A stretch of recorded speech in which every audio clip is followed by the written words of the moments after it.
In fact, why don't we ask as the first question to the one and only Katie Harper, who joins us now, host of the Katie Harper Show and co-host of Useful Idiots. I can think of a few guests that you might have on Useful Idiots, Katie. Lovely to see you again.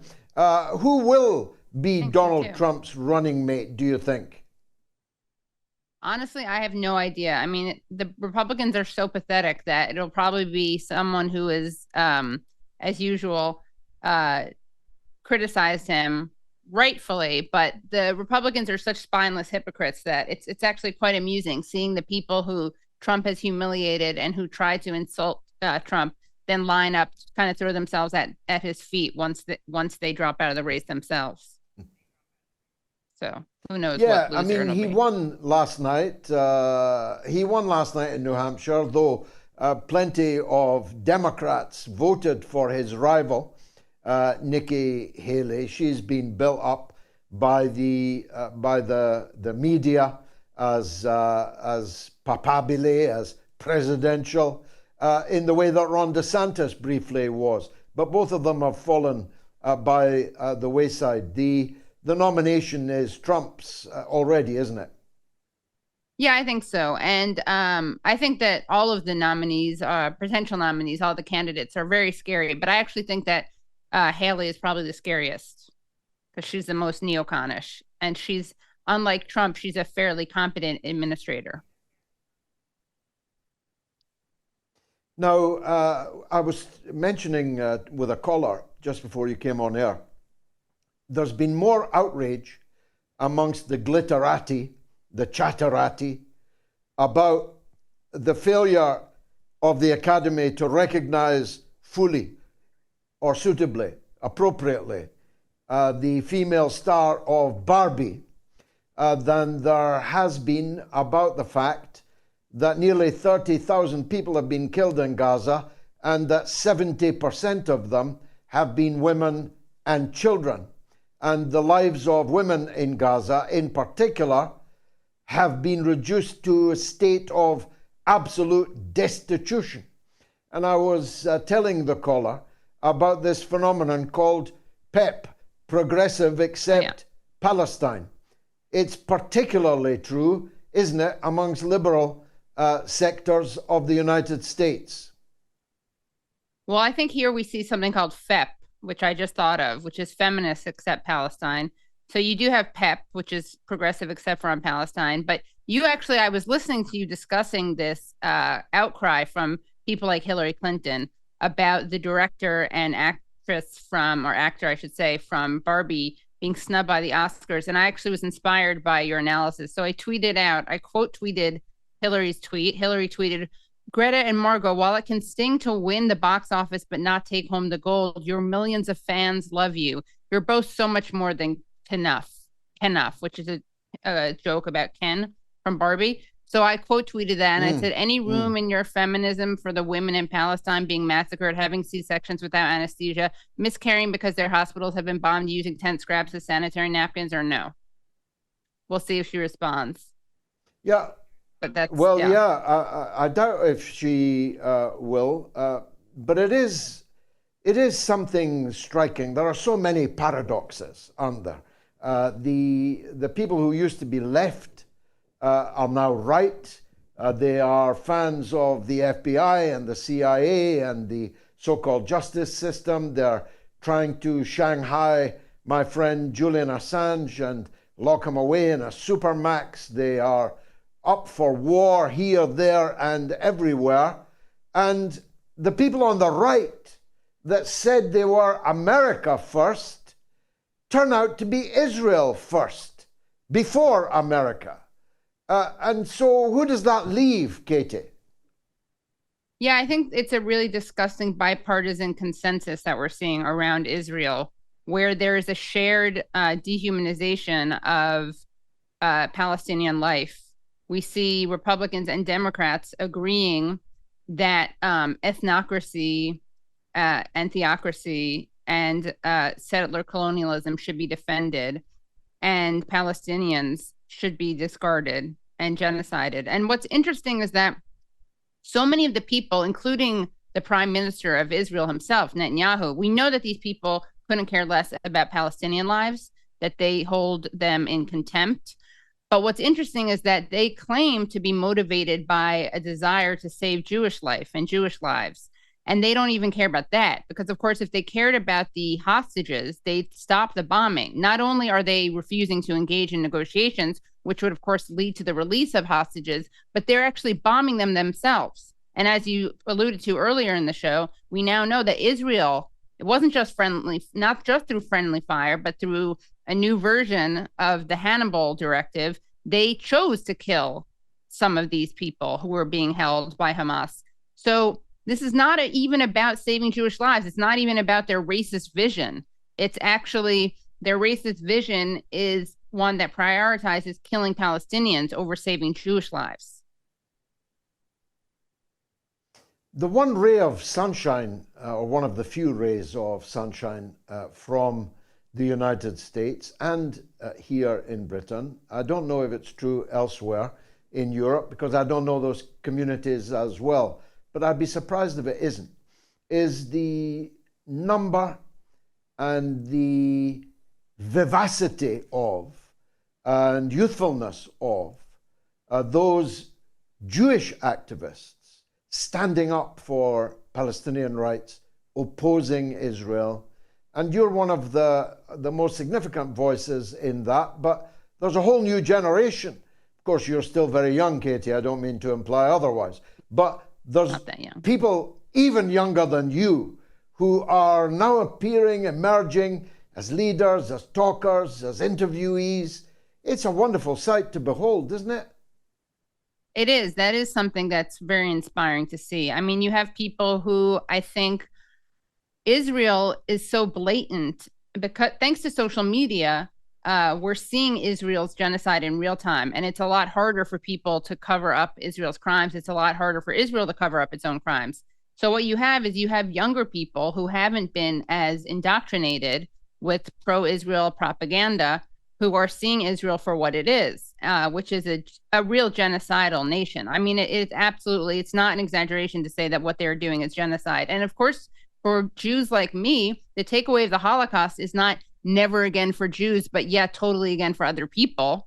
It's never again for anyone. I mean, how can people who care about the Holocaust look at these images of what's happening now and not be moved to act in defense of Palestinians and move to criticize Israel? That's the takeaway from the Holocaust. If you are a student of history, you should be up in arms about this. If not, you're just a racist Jewish supremacist who doesn't care about human beings unless they're Jewish, which is not the Jewish tradition that I come from. But it is the prevalent ethos in the state of Israel today, by all accounts. The great majority of Israeli citizens, there are some of the bravest people on the planet in Israel opposing it, but the great majority of Israelis are one brand of Netanyahuism or other, including many of the people who want rid of Netanyahu in order to put somebody even worse, if that's imaginable, in his place. But one of the, and Haaretz made this point today, I'm an avid reader of Haaretz, the best, it doesn't mean it's good, but the best newspaper in Israel. They made this point today that someone's going to have to get a grip of the Israeli armed forces in Gaza before they become lawless gangs. He might have said after they have become lawless gangs, but they're putting their crimes on TikTok, Katie. They dedicate the explosion of people's houses that they're about to make, they dedicate it to their wife on TikTok before pressing the handle and blowing up somebody's house. I mean, talk about self-incrimination. If the court doesn't have enough for Friday, they just have to look at TikTok any other day.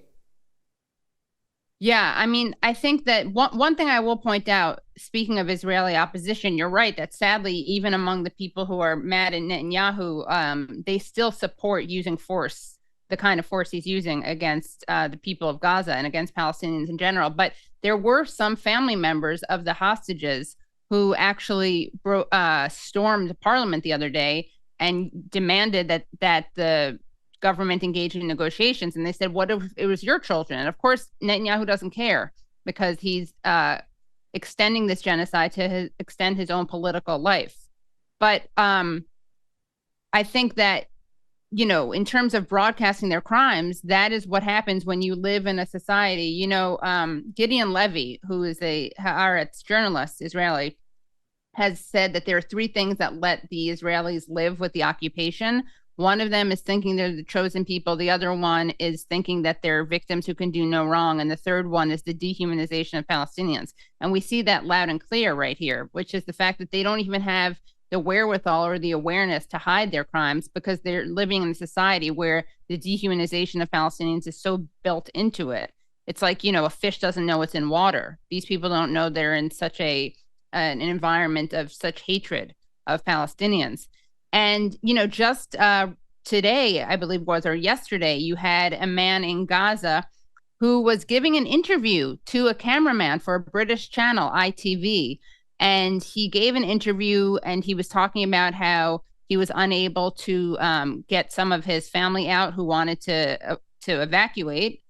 They were so trying to follow Israel's orders, and they shot him. They shot this man right after the Israeli forces shot him right after he gave this interview to ITV. His name is Ramzi Abu Salul, and he's with other men, one of whom is carrying a white flag. There's a cameraman because there's an interview with him. He does the interview, and right after, Israeli forces open fire, shooting at these men who are unarmed, one of whom is carrying a white flag, and he's killed. And you see them carrying his body, covering it with a white flag that becomes covered in, you know, the white flag turns red as he's bleeding out. And again, this is something we saw Israelis kill their own citizens. We saw Israelis kill hostages who had white flags, who were shirtless, running away, speaking to them in Hebrew. So obviously these people, if they're going to kill Israelis, they won't think twice about killing Palestinians. What are you expecting from Friday's judgment in The Hague, Katie? I'm honestly not sure. I had a show on this on the Katie Harper show. I interviewed Muin Rabbani and Norman Finkelstein.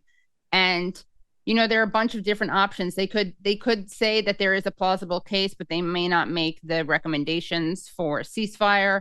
I think we'll have to see. I do think that regardless of the outcome, people should be encouraged by South Africa's bravery. You know, they did this at great political risk, and they're not gaining anything from this. So I think no matter what happens, people should be grateful to South Africa. And also, it's an unprecedented moment. Being able to bring this case to the ICJ in itself is an important moment.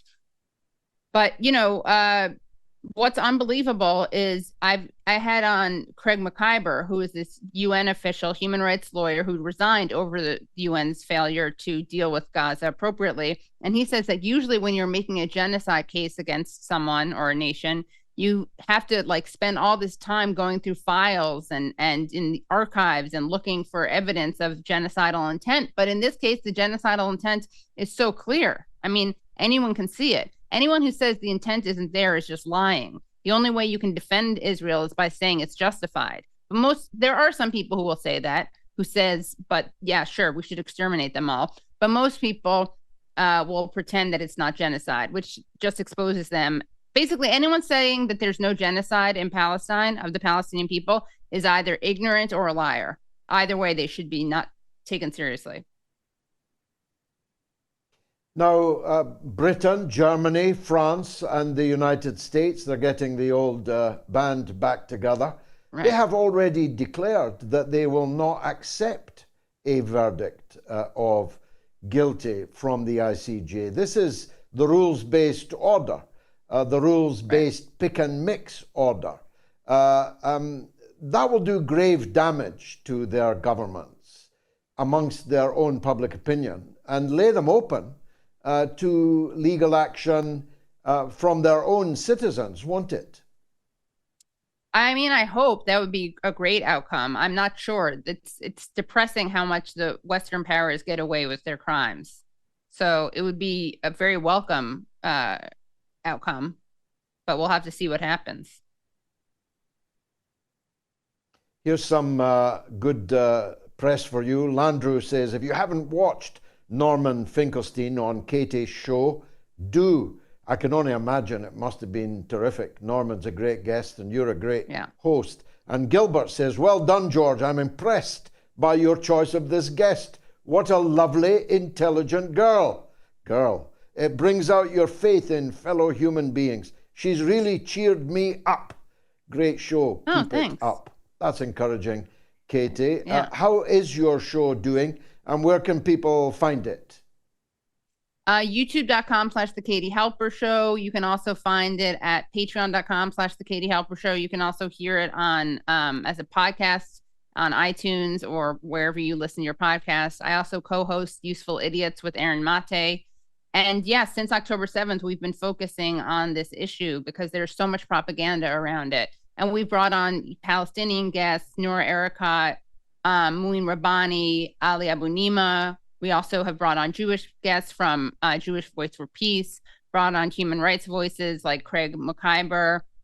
Next week, I'm speaking to one of the college students who was sprayed at Columbia University with skunk, with a toxic chemical. These people were protesting at Columbia and they were sprayed by people. And of course, Columbia hasn't done anything about it. You can only imagine what would have happened if the people doing the spraying, instead of being pro-Israel, were pro-Palestine. I mean, they'd be locked up already and they would have been dragged away in handcuffs right away.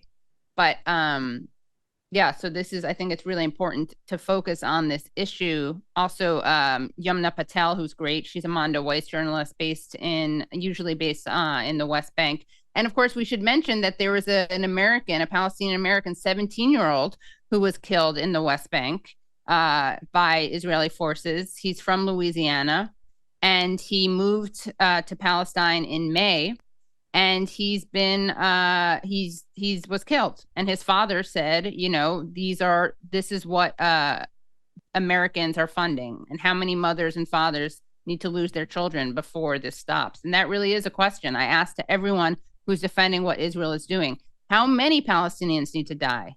How many Palestinians need to be murdered before you're satiated, before you're satisfied?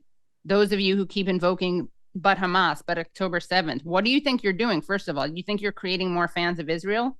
But besides that, how many kids is it acceptable to be killed? Over 25,000 people have been killed, the majority of them women and children, as you pointed out. And, Tawfiq Hafez Ajak is just the latest Palestinian American casualty, the 17-year-old American student from Louisiana who was killed. And his father said, how many fathers and mothers have to say goodbye to their children? How many more? Yeah. The way I read it in the American press was that he wasn't killed, he died. And a bullet somehow found its way into him. Oh, right. And he all got of the British he media, ran into a bullet. He ran into a bullet. The British and American media portrayed the loss of 21 Israeli soldiers who were busily blowing up other people's houses when they were themselves blown up. This was literally reported on state broadcasters in the West as the biggest daily death toll of the war. Well, only if you consider the 200 a day Palestinians being killed, only if you consider them to be non-humans, is this the biggest daily death toll. Right. It's almost helpful that they're saying the quiet part out loud. Out loud, yeah. I mean, I always thought the ratio was like 10 to 1. One Israeli was as valuable as 10 Palestinians. But it turns out my maths was way, way out. Katie Harper, always a delight to see you. And I hope everyone follows you on the Useful Idiots and, of course, on the one and only Katie Harper Show. Thanks for joining us.